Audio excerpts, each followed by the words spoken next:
IVM.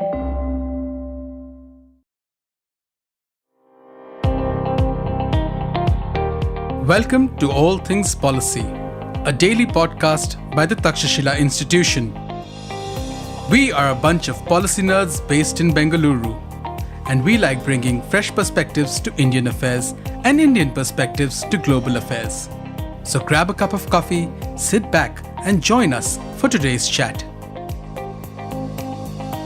Hello and welcome to another episode of All Things Policy, your favorite daily public policy podcast from Takshashila Institution.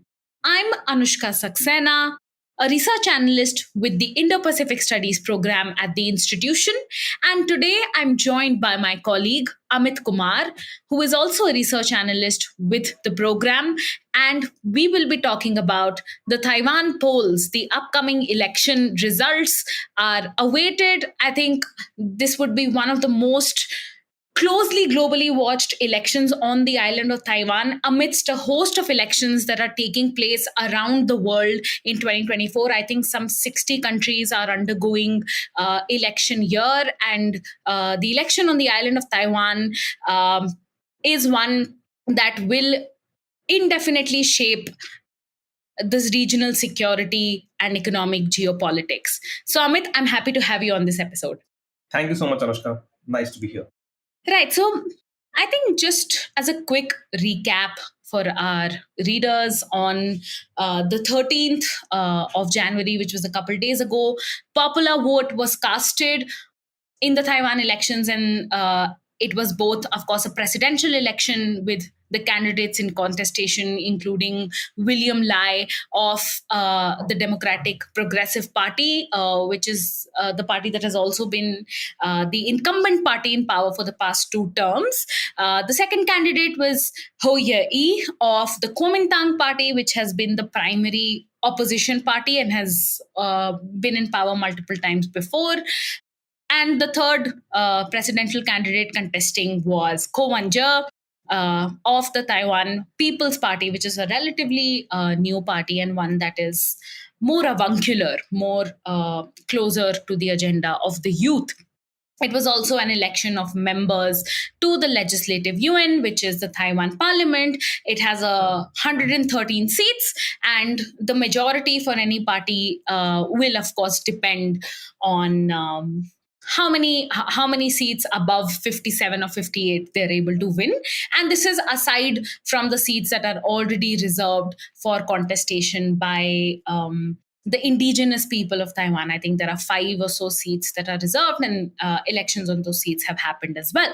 And why does this election matter to India? Why should we, sitting here in India, think about it? Of course, as I mentioned just a couple seconds ago, this election will determine how regional geopolitics shape up. There is a huge China and US-China relations angle to it.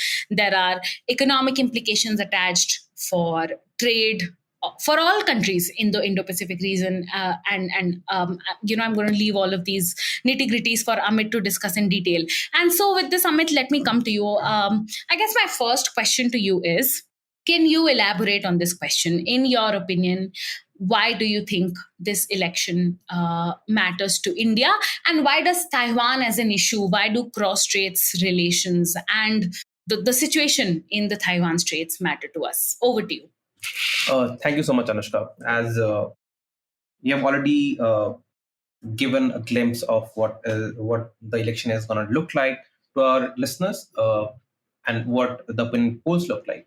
But I'm sure by the time our listeners would be listening to this podcast, people would have polled their votes by that time. But as opposed to any other election in our neighborhood, which matters to us in terms of which party comes to power. For example, in Maldives or in Bangladesh, wherein we would have wanted a particular dispensation to come into power because of their foreign policy approaches. The Taiwanese election, it doesn't matter to India in the sense as to which party comes to power, but this election does give us an opportunity to look for introspect our Taiwan policy in the broader in our broader scheme of things, and what India's Taiwan policy should look like. But before, I mean, you have asked an important question, but I'll answer that question. But I think it's important to know, before answering the question, why Taiwan matters, what India's policy towards Taiwan, and what the policy thinking within the Indian strategic and political circles has been, would have been a little more, significant, right?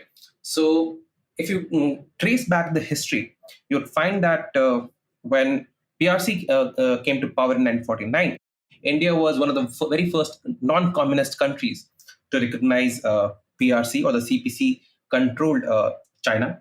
The nationalist government that was in power in China, in the mainland, they had vacated the power and had crossed the straits and went and established their government in Taiwan. So India did recognize CPC controlled PRC, but the engagement with the Taiwanese went on in the 1950s and 60s.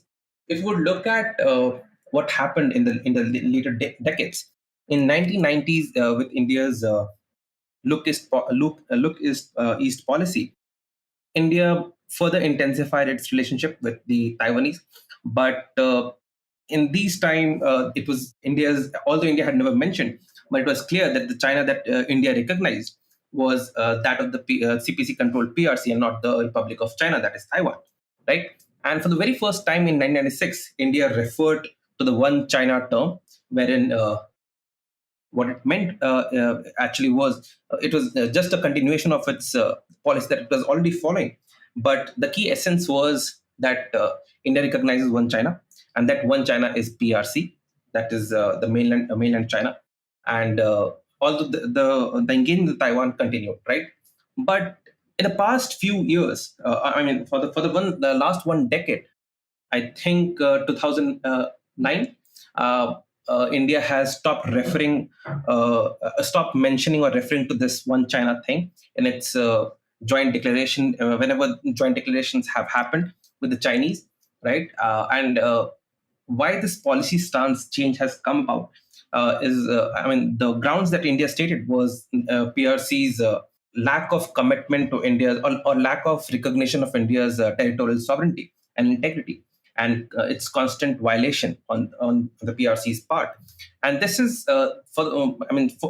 since then, there has been a gradual shift, although India has not reiterated this.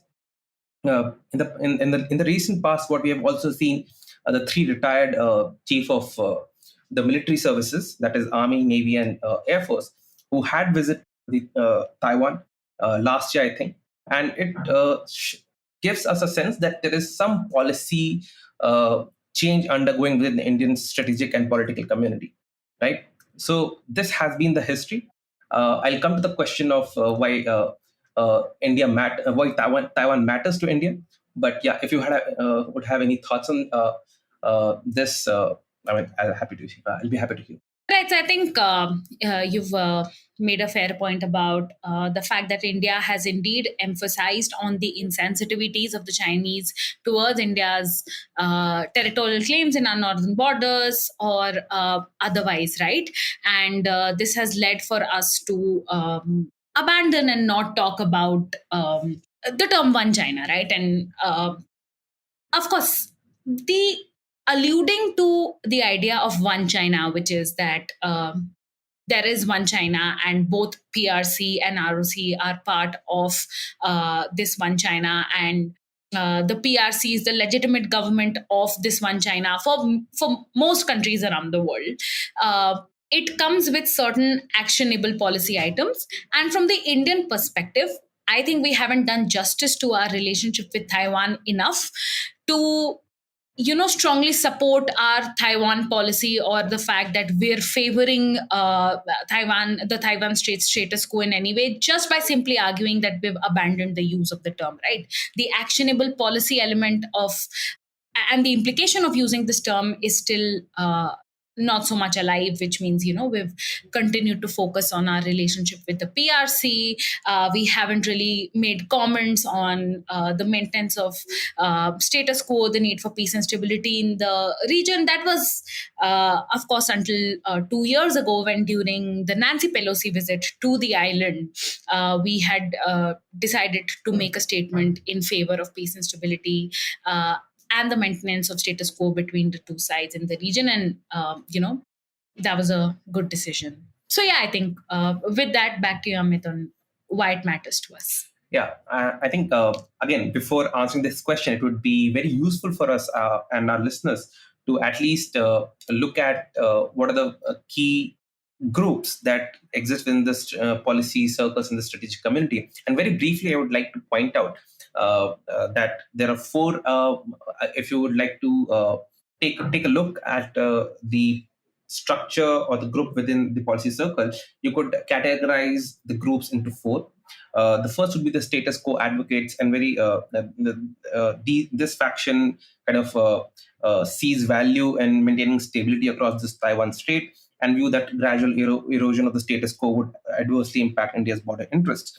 The core realists, which the second group, which sees that there's a value in maintaining a controlled degree of tension in the Taiwan strait, and so that it would keep the Chinese fixated on its eastern and southern front, and kind of it would be a relief for the Indians on its northern border. The third group would be the isolationists, which think that India has its developmental necessities and requirements, and it does not make sense for the Indians to involve themselves in a crisis, in the Taiwan crisis, or the Taiwan issue has nothing to do with India's developmental agenda or the security agenda. And lastly, the hyper nationalist, which call for or advocate that India should give a formal recognition to Taiwan, like the 9 countries that are remaining now. So now, having this information background, I would like to just answer a question as to why Taiwan actually matters for India, right? Matters to India. So the first reason that I would like to state would be from the perspective of global economy. So the more if there's a conflict, a chance of a conflict, or if the US-China rivalry transforms into a conflict over Taiwan issue, the most immediate impact will be on the global economy, and India will not be untouched. And in case of a conflict or invasion, there would be a massive disruption of trade, supply chains, especially in the East Asian and Southeast Asian region. And because this region is deeply integrated into the global value chain and global supply chain, India will have a sort of India will not be unscathed, and there will be a massive impact on India's economy itself. And some estimates put the number of the global loss that would amount from this thing to the tune of $10 trillion. And therefore, I think there's a reason why India should be worried from the global economy perspective. The second reason would be India's geopolitical relevance itself. So, if one has to look at the rise of India's significance in the last 2 decades for the West and the other countries, this largely is attributed to two main factors. That would be its value as a strategic counterbalance to China, and the second would be its economic relevance. And this second factor, that is that is the economic relevance of India as a whole, is itself tied to the fact that India is seen as a geopolitical counterweight to China, right? And had the world not seen the risks associated with China's rise, India wouldn't have been this attractive. And the West was very happy in dealing with the Chinese and doing business with the Chinese, and ignoring India, right?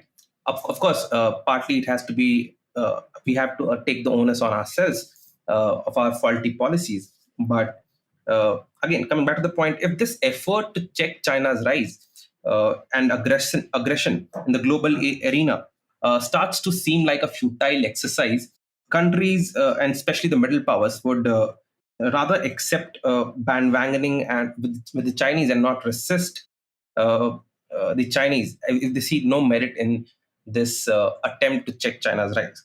if China uh, succeeds in forcing an outcome over the Taiwanese issue. The third reason I would like to list is India's own troubles on the Himalayan front. So, in terms of unresolved territorial businesses for the Chinese, if you prepare a list in order of priority, it would be something like Hong Kong, Taiwan, South China Sea, and Arunachal, including Ladakh, right? And of these, they have already checked the Hong Kong. Taiwan, if it manages to enforce a decision, a reunification by coercion, it will be a check. As we speak, South China Sea, Chinese are already making inroads, scaring off the Filipinos and the Vietnamese, and taking control over some of the islands. And if these were to Chinese were to sail through these challenges, who do you think would be the next target? Of course, the Ladakh and Arunachal Pradesh would be the next target. And obviously, we are already seeing some disturbances in this area, wherein the Chinese and the Indian forces are at loggerheads for the last more than 3 years now in the Himalayas, in the eastern Ladakh.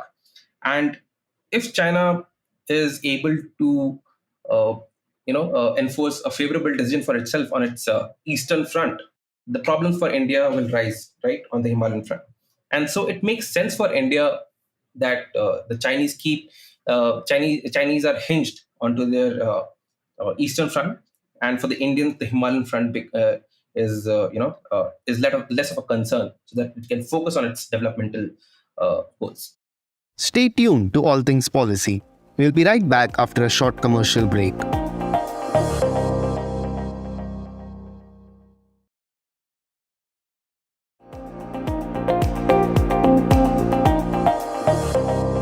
Right. So, just to quickly interject here before, you list further reasons on this point that you've made about trying to keep the Taiwan issue alive and have it matter to us, and of course that would imply us also communicating to China that it matters to us, thereby aiding the US or the Western narrative on Taiwan in some way, in addition to creating our own.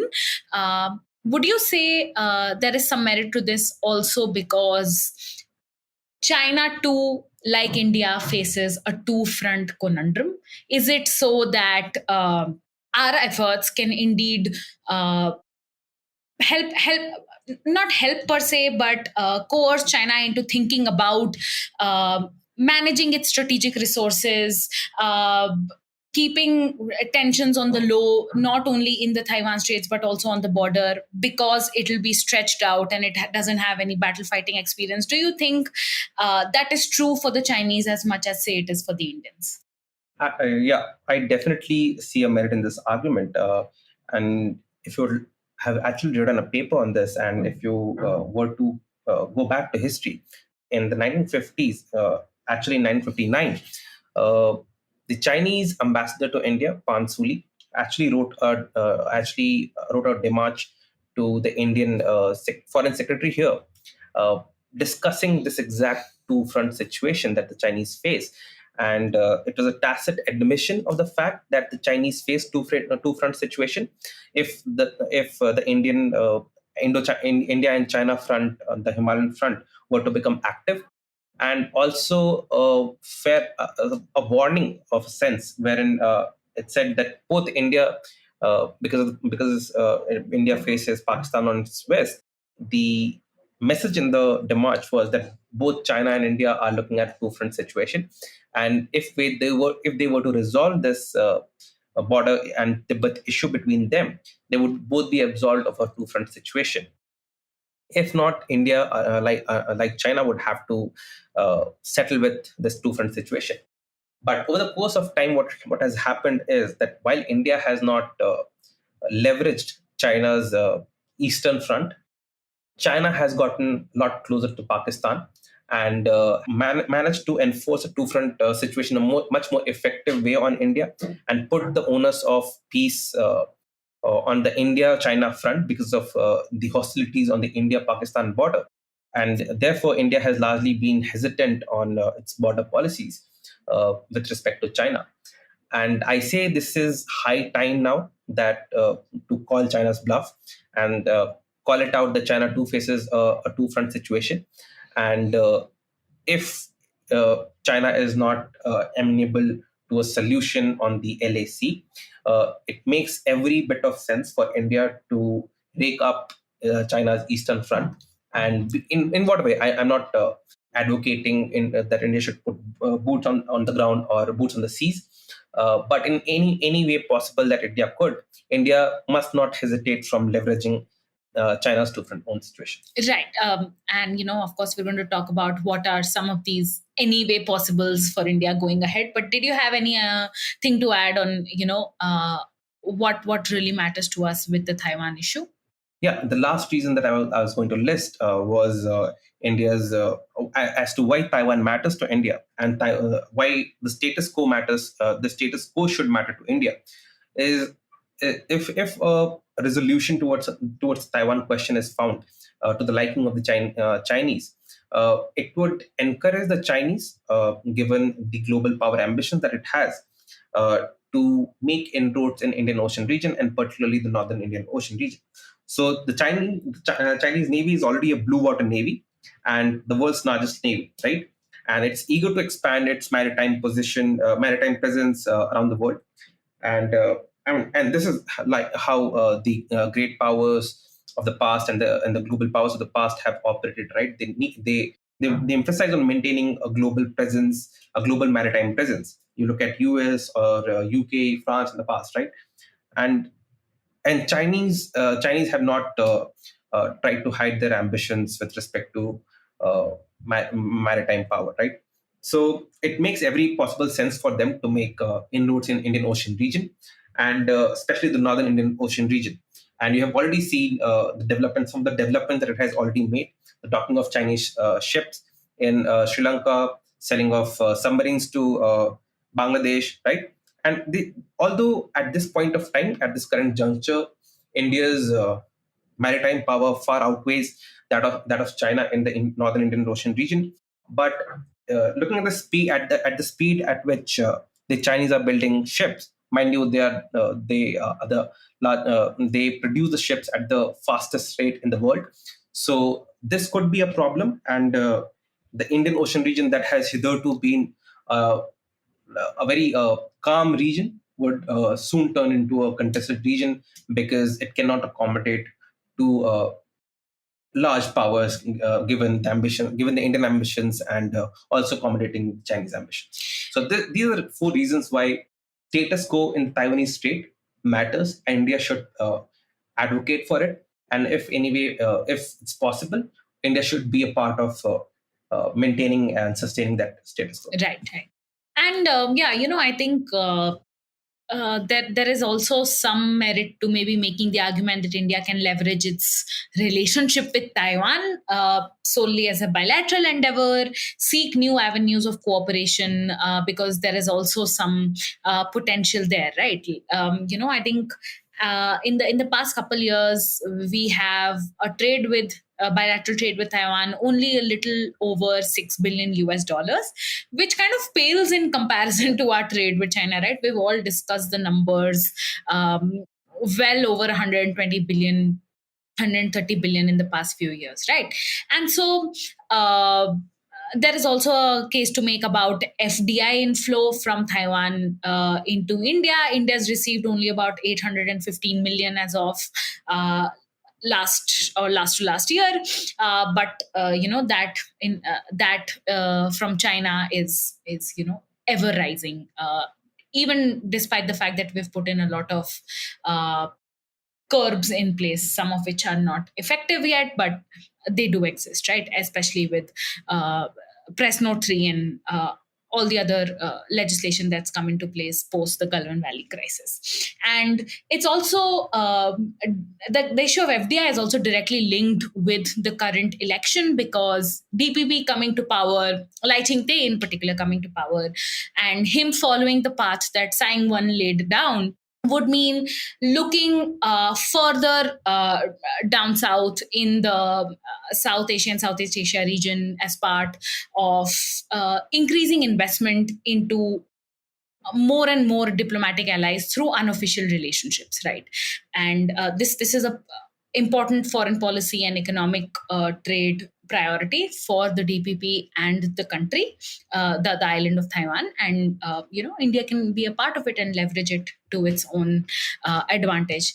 And there's been a lot of discussion on how India can cooperate with Taiwanese investors and invite some of their monetary and infrastructural investments in semiconductors. And I'm going to quickly come to you on that, on some thoughts about what the semiconductor partnership front is looking like. But other areas that I think will really be lucrative for businesses to collaborate and invest in are EV manufacturing, battery swapping, chemicals, and maybe some less strategically important sectors as well, like footwear and garments.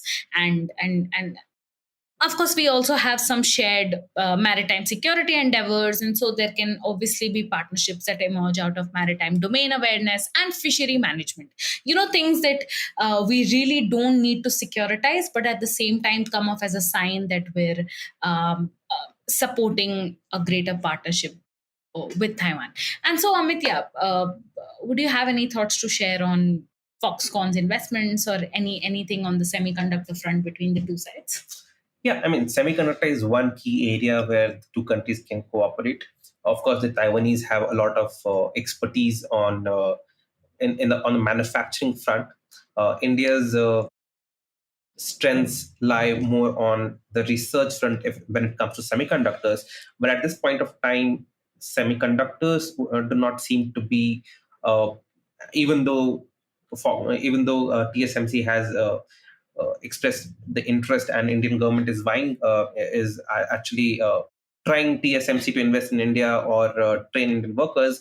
Nothing, not a lot, not has been visible on this front. But other area where India-Taiwan relationship could become could be beneficial for India would be on the front of assembly lines, on the assembling of electronics and stuff, wherein Foxconn is now expanding its capability of assembling iPhones in India, iPhone 15 and 16 in India. So that is one region where the India-Taiwan relations has really fructified, right? This is on the semiconductor front. Although India has cheap labor, what India lacks is the required skill level to actually get a fab into India and get TSMC's help to establish a fab in India. So that is something even the Indian government, I don't think, is very keen on, is very confident of getting the TSMC, the Taiwanese to India. But on the assembling of the electronics, that front seems a lucrative opportunity in the Indo-Taiwan relations. Right. Yeah, I mean, the labor front is another story altogether, right? Because we're seeing that it equally matters what the Taiwanese and the Taiwan government thinks of Indians as it should matter for us, right? Because there have been some protests lately in the past few months with regards to the coming in of Indian labor to assist some of the most lucrative economic industries in Taiwan, maybe even semiconductors. And, there haven't been any official agreements or announcements on this front. But the fact that there were indeed protests and were covered widely may indicate that we also have a lot to do on the people's diplomacy front, right? And, with this, I'm going to quickly come to you for one last question, Amit, which is that going forward, and I think you've alluded to an answer to this in some of your previous comments, but what can be India's role in the Taiwan issue, and what should India's policy be moving forward? Yeah, very briefly, I would like to answer this question. So the first recommendation to the government would be to internalize the fact that Taiwan issue matters to us and impacts us. For long, India has shown irrelevance to this issue, but it's high time now that the government and the state recognizes that the Taiwanese issue impacts us, right? Second, once you do that, it would be good for Indians and the Indian state to take a position whenever there's a crisis in the cross straits, right? And take a consistent position, like it did during the Pelosi visit for the very first time, right? So, and do not dismiss it as an internal issue of the PRC, because because maintaining silence is also a tacit acceptance of the acceptance that it actually is a internal issue of the PRC, right? Third and very important would be uh, to mobilize the global South, given that India claims itself to be the rightful leader of the global South, towards some sort of a position on the Taiwanese issue. At this particular point, the Taiwan issue does not have a lot of purchase among the global South countries, and Taiwan and China for a fact is mobilizing those countries to not take anti-Chinese positions on the Taiwan issue. But India's role here within the global South could be to mobilize those countries to at least reach a position wherein they can condemn at least Chinese use of coercion or force, favor of status quo or condemning reunification. So these are the broad 3 to 4 rules that I see that Indian state shall adopt in its Taiwan policy. Yeah.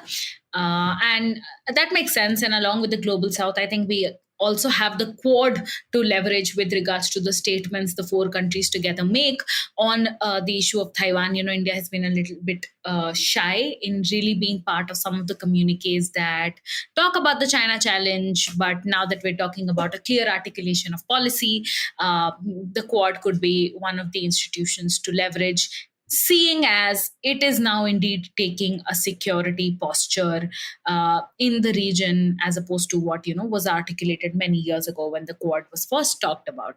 And like, just to add to your point, I think India's outreach to developing countries should indeed convince them that peace and stability in the Taiwan Strait should be a critical part of some of these key initiatives that Xi Jinping is really selling to them, right? Like the Global Development of the Security Initiative, or the Civilization Initiative, right? And so that of course is a bit beyond reach and ambition, but could be something India could try and make a part of its diplomatic arsenal.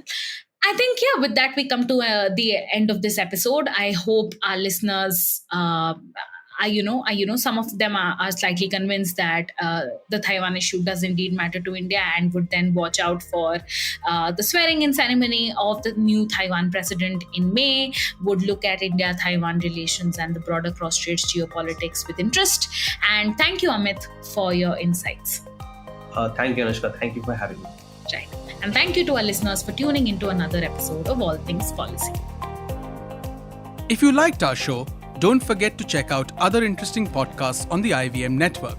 You can tune into them on the IVM Podcast app, ivmpodcast.com, or wherever you listen to your podcasts. You can also follow IVM on social media. The handle is @IVM Podcasts on Twitter, Facebook, and Instagram. And hey, if you'd like to dive into Takshashila's research on technology, strategy, and economic affairs, check us out at our Twitter handle @TakshashilaINST or our website takshashila.org.in.